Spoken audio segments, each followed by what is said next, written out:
اے ایمان والو، جب جمعے کے دن جمعے کی نماز کے لیے اذان دی جائے تو فوراً اللہ کے ذکر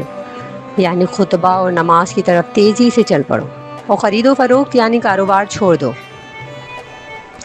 یہ تمہارے حق میں بہتر ہے اگر تم علم رکھتے ہو۔ پھر جب نماز ادا ہو چکے تو زمین میں منتشر ہو جاؤ، اور پھر اللہ کا فضل یعنی رزق تلاش کرنے لگو،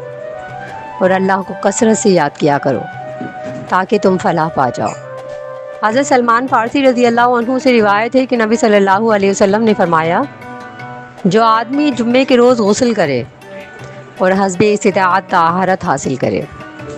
تیل لگائے اور خوشبو لگائے، پھر اپنے گھر سے نماز جمعہ کے لیے نکلے اور صفوں کے درمیان پرسکون بیٹھے ہوئے دو آدمیوں کے درمیان نہ گھسے، پھر نماز پڑھے جو اس کے لیے لکھ دی گئی ہے، پھر جب امام خطبہ دے تو خاموش ہو کر بیٹھے، اس کے اس جمعہ سے دوسرے جمعے تک کے گناہ بخش دیے جاتے ہیں۔ بخاری، ابن ماجہ۔